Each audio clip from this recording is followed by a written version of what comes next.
Hi everyone, my name is Sherry Huffer and I am just a normal everyday mom of two. I'm a full-time history teacher, but I love to cook, and during the pandemic I've shared a lot of my recipes on Facebook, and several of our friends have asked us to start putting videos together of how we make these things. So today is the very first episode of Mom's Brown Dinner, and today we're going to be making carnitas. So let's get started. For this recipe, you're going to need about a 3-pound pork shoulder roast. It's not an extremely expensive cut of meat, but it makes a very delicious recipe. You're going to need kosher salt. You're going to need 1 large onion that you're going to chop into big chunks. You need 1 clove of garlic that you're going to crush, 3 tablespoons lime juice, 1 tablespoon of chili powder, a 1/2 teaspoon of dried oregano, a 1/2 teaspoon of ground cumin, and enough chicken broth to cover everything up. Okay, so this is about a 2.5 pound pork shoulder roast. A lot of times you'll get them, they'll be wrapped in one of the little rubberized necks to hold them together. That's fine, just take that off. And then we're just going to really cut this into big, bulky chunks. You do not want teeny tiny little pieces. You want your carnitas to have a good big bite. And they are going to cook tender, so having large chunks is not going to make a big difference. It's going to be what you want in the end. Okay, I've got my meat chopped up into nice big thick cubes. Notice that I did not take any of the extra fat off. Guys, fat is flavor. It helps to make your meat moist and delicious, and we're going to separate some of the fat off later. It's going to render away as it's cooking, so leaving it on while it's cooking is going to definitely give you a better flavor in your carnitas. Okay guys, the next thing that you're going to want to do is you're going to want to actually brown your meat just a little bit. I use my trusty Cuisinart slow cooker. This one is amazing because not only does it do wonderful slow cooking during the day, but it also has the brown feature so that it makes it very easy. As the bottom of the pan gets hot, I like to add just a little bit of avocado oil. You can use vegetable oil or anything that you like. And then you're just going to go ahead and drop the meat into the hot pan in the oil. And you're not going to cook it through. You're just going to give it a little bit of a skin on the outside. Now, once you get a good amount in there, what you want to do is to take just a little kosher salt, sprinkle it over the top, and then just brown them a little bit on each side. Take this batch out, put the next batch in, and then when it's all done, we'll be ready to continue our recipe. As you can see, we have browned our pork on both sides, not done, but just a little bit of crust on the outside. So it's time to go ahead and add in the rest of our ingredients. When you are crushing a clove of garlic, just take it out. Don't worry about the paper. Put it under the flat blade of your knife. Give it a good smash. The paper will come right off, and voila, you have crushed garlic. So, to this pork that's in our pan, we want to add the onion that's chopped in big pieces. You want these to be able to not just cook down, but also have a little bit of bite left over. We have our spices, our chili powder, cumin, and oregano.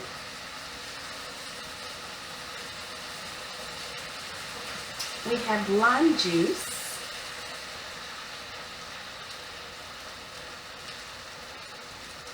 Our crushed garlic goes on top.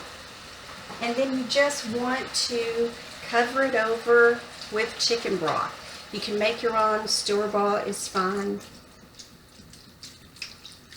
But you just want to get that covered up.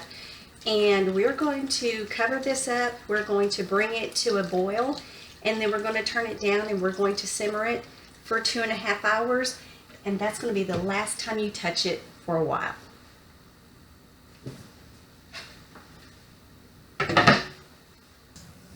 So while the carnitas are simmering, it gives you plenty of time to make whatever side dishes that you'd like. It's just my husband and I at home tonight, so we're going to eat these carnitas the way we normally do, which is basically like soft tacos. Several months ago, our oldest son started a keto diet, and so we were looking for ways to make this recipe even more friendly for him. The meat is 100% keto, but they now make carb balance tortillas, and this drastically cuts down the number of carbs that you're getting. So if you're counting your carbs, you may look for something like this because each tortilla has a net 4 carbs. So definitely worth checking out those numbers. But refried beans go great with this. Mexican rice goes well with this. But tonight we're just going to have it really simply with some fresh pico de gallo. So let's see how to make this. It's super duper simple. You're going to need some fresh onion, tomato, Roma is best, cilantro, and jalapenos. Now these came from my garden, so they look a little funny, but they are delicious. And the first thing that you want to do is make sure you have a really nice sharp knife. For pico de gallo, you want nice, crisp, small pieces. So we're going to just slice up a little bit of white onion. And like I said, it's just my husband and I tonight, so I don't have to make a huge amount.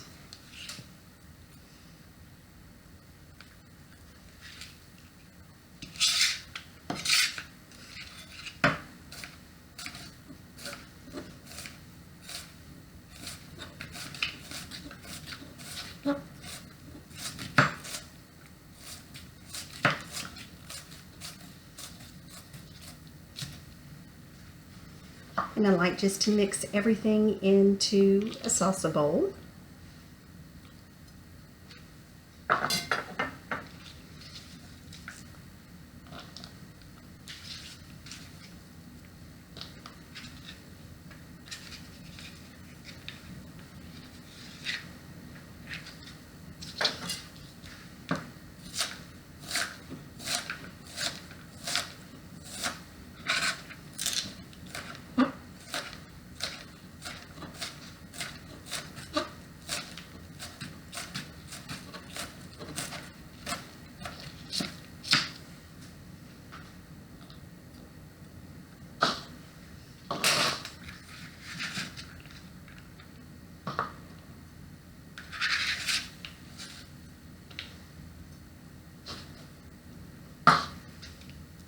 For the peppers, you know how hot your family likes it.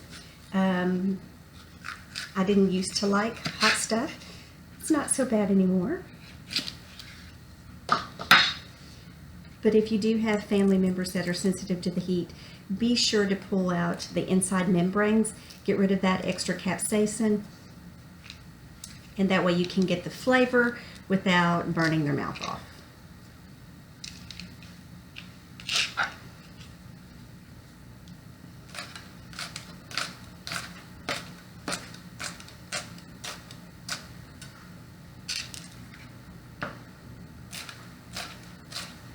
And again, my family likes their pico de gallo like small pieces of confetti.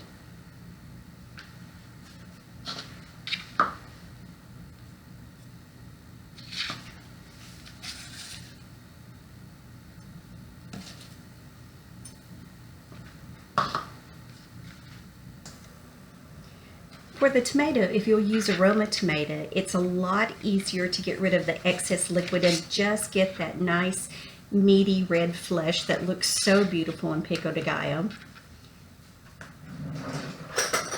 It's easy just to scoop those seeds out. You're still going to get plenty of tomato flavor. It's not going to be dry, but you're not going to have runny seeds going all the way through your pico de gallo and making it mushy. And again, my family just likes their pieces cut like pieces of small confetti.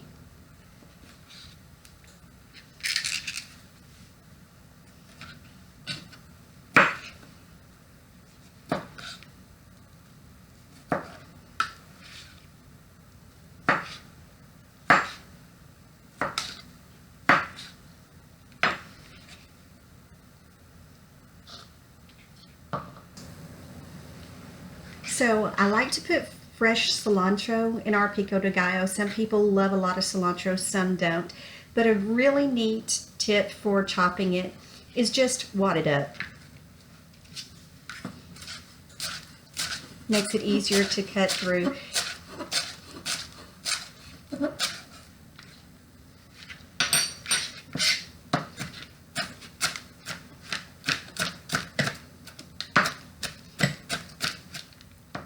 And it's up to you whether you want large pieces or small pieces.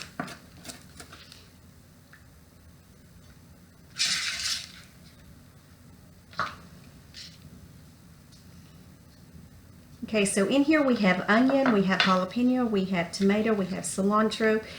The only thing really left is to add just a little bit of coarse kosher salt and some lime juice. And just give it a stir.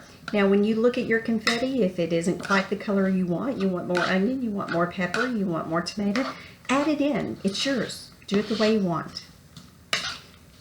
You do want to taste it and make sure that you do have enough acid from the lime juice and enough salt. This is a good batch.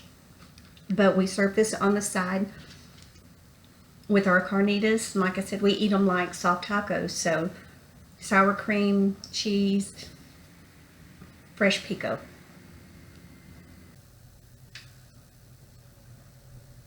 Alright guys, so the carnitas have been simmering for about 2.5 hours, so it's time to go ahead and take them out of the liquid.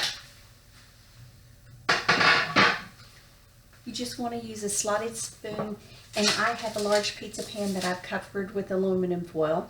The very last step in cooking carnitas is that they're going to spend about 10 minutes per side in the oven on 400. So you want to go ahead and just scoop all of those carnitas out.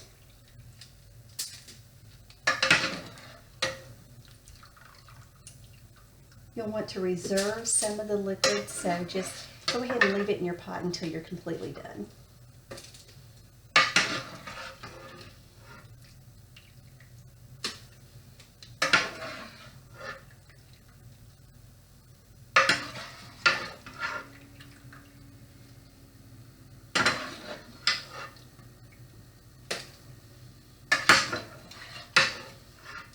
Make sure you scoop out some of those lovely onions. They're nice and soft and flavorful.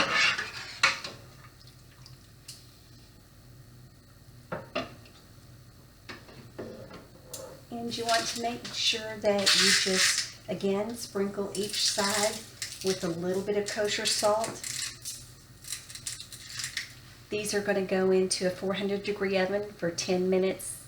Then we'll take them out, flip them over. If they seem a little dry, add a little bit of liquid, another little sprinkling of kosher salt, and 10 more minutes per side.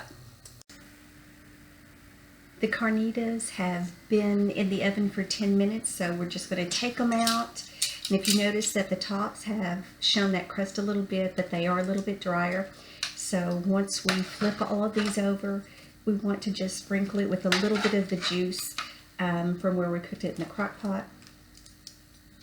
Sprinkle it with a little more kosher salt, and then back in the oven at 400 for the last 10 minutes. So the second 10 minutes is over, and as you can see, they have a beautiful color. So we're just going to remove these to a serving plate, and then you are ready to eat your carnitas. The carnitas turned out really juicy and tender. They're just falling apart, so they will be scrumptious.